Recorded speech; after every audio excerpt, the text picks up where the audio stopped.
Towards the end of December, 2014's graphics began to look dated, with people around us sporting JPEG textured faces and big blocky fists like off of Final Fantasy VII. The dialogue too, while a nice touch, became rather tiresome after the 365th day of reading dull text boxes. Sometimes we'd just fall through the map. Literally leave the front door and just fall. Indefinitely. Plus, the ending's rubbish. You just go to bed and it all happens again. It really makes you question why we put up with it for as long as we did, and why it took the Gregorian calendar this long to give us 2015. Presumably because Monday to Friday are weekdays for them.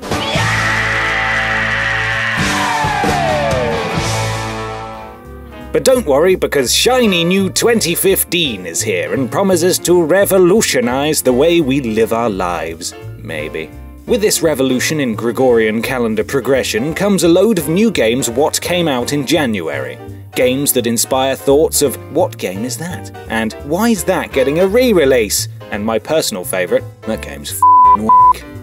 First up, Citizens of Earth. Heard of it? Haha, have I f***ed? It looks pretty interesting though, with you assuming the role of not Ronald Reagan and leading a motley crew around a text box-driven RPG adventure.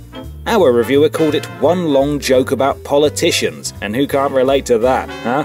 Screw those guys, they're the worst. Now play as one. Also released was the next chapter in a game series so unashamedly certain it's the absolute pinnacle of hilarity that it almost verges on the near obnoxious hubris of the Borderlands franchise. Technically a DLC adventure, although a lengthy one at that, Gat Out of Hell sees a full-time return for series mainstay Johnny Gat. You know, the one that wasn't in the good Saints Row games, the guy who's somehow the poster boy. Yeah, that's right, him, but it's alright, because he's in hell. Good. To be honest, I'm just disappointed my morbidly obese purple gorilla protagonist from Saints Row the Third wasn't the lead, but you can't win them all. Speaking of not winning them all, somehow this remastered masterpiece hasn't won Game of the Month, and I for one am outraged because general internet buzz tells me this is a cool game to like even though I've never played it. I actually hadn't even heard of it until mad beard-wielding bear man Tim Schafer made me mimic the excitement of those around me when he announced it'd be coming to PS4. And come it most certainly has, all over the PlayStation Store. Phew, what a remake and original game that was on PC maybe. I'm gonna go and play it now. What do I do with all these remasters? You think the PS4 is bad for them? Rewind 13 odd years and look at the GameCube. Strictly speaking, they started this trend first, but when they did, they chose worthwhile contenders and remade them in their entirety. So, cheers Nintendo, because while you put in all the hard work, all modern devs have to do is spit shine it to get us to buy it again, which I realise now is a huge underappreciation of the workload of a modern developer, so sorry. Jill Sandwich, Creepy Mansion, Chris Redfield before he found his daddy's anabolic steroids, and the plastic surgery. The plastic surgery to the face.